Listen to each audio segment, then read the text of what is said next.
निर्मल ज़िले के भैंसा म्यूनसिपैलिटी में 30 मई को हुई माहाना मीटिंग के वीडियोस मंजर आम पर आ चुके हैं और नाजरीन ने देखा भी होगा कि कुछ न्यूज़ चैनलों के ज़रिए भी गलत न्यूज़ के ज़रिए अवाम को गुमराह भी किया गया। न्यूज़ एक्सप्रेस तमाम नाजरीन को सच्चाई के साथ इस न्यूज़ को आप तक पहुंचाना अपनी ज़िम्मेदारी समझता है। बात दरअसल एजेंडे के माहाना मीटिंग की नहीं थी।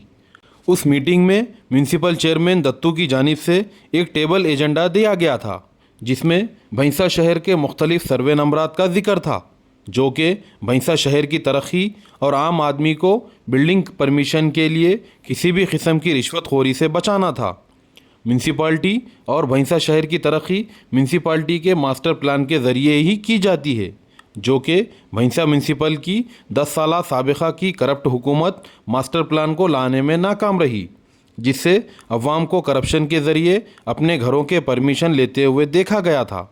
मौजूदा अवामी हुकूमत साबिक़ा तमाम तजुर्बों को रखते हुए अवाम पर किसी भी किस्म का माली बोझ ना पड़े और अवाम को करप्शन का सामना ना करना पड़े, उसको मद्देनज़र रखते हुए भैंसा के लिए मास्टर प्लान का फौरी अमल आवरी करने के लिए टेबल एजेंडे के तौर पर रखा गया था, जिस पर चेयरमैन दत्तात्रेय के साथ वार्ड नंबर 20 के काउंसलर जाबिर अहमद ने एतराज़ किया, जिसके फौरी बाद वार्ड नंबर 14 के काउंसलर प्रवीण एडवोकेट ने भी एतराज़ पर मुदाखलत की। काउंसलर प्रवीण के मुदाखलत करने पर MIM के काउंसलर्स ने प्रवीण काउंसलर पर हमला करने की कोशिश की। इस हमले को नाकाम करने की कोशिश करने के लिए साथी काउंसलर्स ने मुदाखलत की। इन हंगामा आराइयों के बीच वार्ड नंबर 20 के काउंसलर जाबिर अहमद के दोनों बेटे, जो कि काउंसलर्स भी है, अवामी हुकूमत से वाबस्ता 2 मुस्लिम खातून काउंसलर्स के साथ नाजेबा अल्फाज इस्तेमाल करते हुए बदतमीज़ी करते हुए नज़र आए, जिस पर दोनों खातून काउंसलरों ने भी उसी लहजे में जवाब देते हुए देखे गए। चूँकि मामला म्यूनसिपल मीटिंग से था, अवामी हुकूमत ने उस मामले को म्यूनसिपैलिटी के हद तक ही समझा। मीटिंग के फौरी बाद भैंसा बल्दिया में अपोजिशन के कुछ हवारियों ने वीडियोग्राफी करते हुए उन वीडियोस को वार्ड नंबर 20 के काउंसलर जाबिर अहमद खुद व्हाट्सएप ग्रुप में शेयर करते देखे गए, जिसके बाद अवामी हुकूमत के ज़िम्मेदारों ने भैंसा पुलिस स्टेशन पहुंचकर शिकायत दर्ज कराई। उन शिकायतों में ख़वातीन काउंसलरों के साथ बदतमीज़ी करने की एक, प्रवीण काउंसलर पर हमले से बचाने के लिए पहुंचे काउंसलर सुभाष, जो शेड्यूल कास्ट ST तबके से ताल्लुक़ रखते हैं, उनके ऊपर भी गाली गलौज करते हुए हमला करने की तीसरी शिकायत दर्ज कराई गई। ये बात जैसे ही मंजर आम पर आई, MIM पार्टी की जानिब से भी एक दरख्वास्त भैंसा पुलिस स्टेशन में दी गई और ख़ास बात ये रही कि MIM पार्टी की जानिब से दी गई दरख्वास्त में अवामी हुकूमत से वाबस्ता 2 मुस्लिम ख़वातीन काउंसलर्स के नाम भी डाले गए और आज भैंसा पुलिस ने MIM पार्टी की दरख्वास्त के मुताबिक दोनों मुस्लिम खातून काउंसलर्स पर FIR कर दी। नाजरीन को ये बात याद दिलाना ज़रूरी है, 30 अप्रैल से 19 मई के दौरान काप्शन मेंबर के जो इंतखाबात थे, उस दौरान वार्ड नंबर 24 की खातून काउंसलर फरहाना बेगम, जिनके अफराद ख़ानदान के साथ MIM पार्टी अपने उम्मीदवार की तायद के लिए हर किस्म की कोशिश करते देखे गए थे।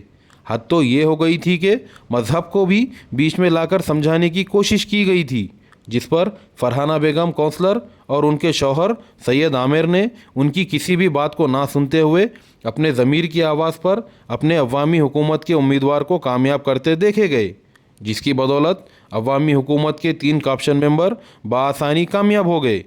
अवामी हुकूमत के 3 दरख्वास्तों में भी MIM पार्टी से वाबस्ता किसी भी मुस्लिम खातून काउंसलर्स का नाम नहीं दिया गया।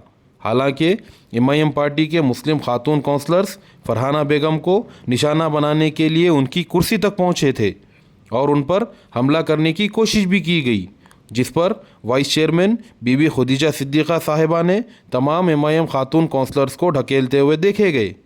BJP पार्टी की जानिब से म्यूनसिपाल्टी में हुए हादसात पर कुछ पोस्टर्स व्हाट्सएप स्टेटस के ज़रिए चलते देखे गए, जिसको एक मुकामी YouTube न्यूज़ चैनल के ज़रिए फ़िरका परस्ती का रंग देने की कोशिश का इल्ज़ाम लगाया गया, जबकि उस न्यूज़ चैनल के एडिटर को मालूम होना चाहिए हाल ही में MIM पार्टी BJP के एक वोट के सहारे अपने एक काप्शन मेंबर को जिताने के लिए रात दिन धरना देते देखे गए। हकीकत तो ये है कि लेडी कॉर्पोरेशन मेंबर जो बीजेपी के वोट के सहारे मुंतखब हुई, उससे ना कोई मुसलमानों का मसला हल होने वाला है, ना कोई भैंसा शहर की तरक्की होने वाली है।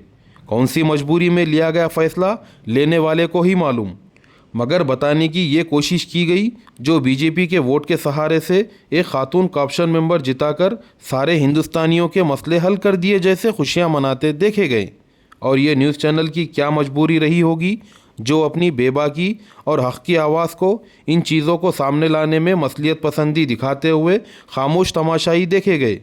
और अपने न्यूज़ में जिन कोनों में बैठे लोगों का जिक्र करने की कोशिश की गई, वही कोने में बैठे हुए लोग 420 धोखाधड़ी के 2 मुकदमात में उसी एडिटर को हाईकोर्ट से फौरी राहत दिलाने पर न्यूज़ एडिटर ने कोने में बैठकर राहत की सांस ली थी। हमारे केस हमारे केस है तो मेरे बड़े केस में क्या बनेगा? मेरे ऊपर 22 केस है। अब है ना, 4 मर्डर केस है। तुम करेसवाई क्यों?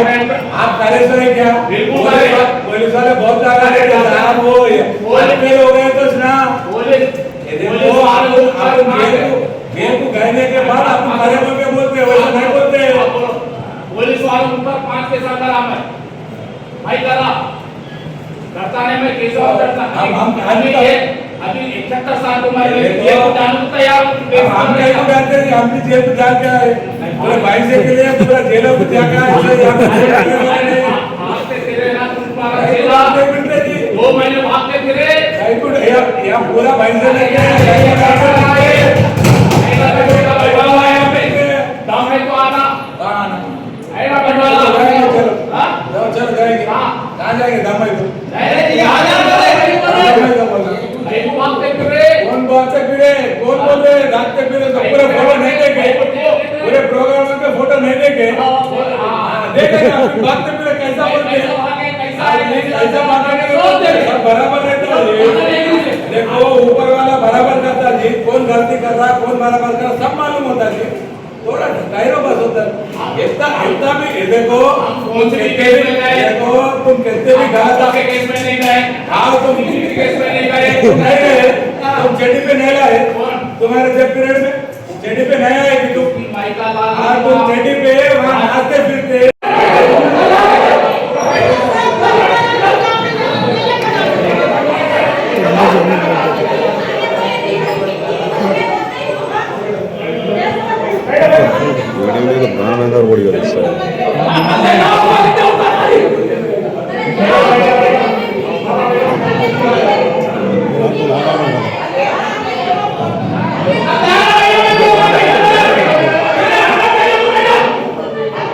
अरे तुम लोग लेडीज जाके बोलो ना, अम्मी जाओ अम्मी।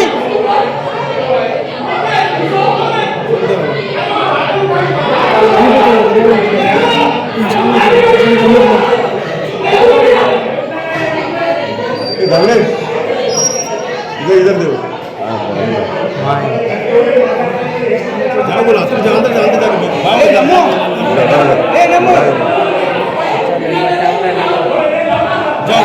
अम्मी को डाउन अम्मी भगा दो जी मार सामने जाओ, सामने जाओ।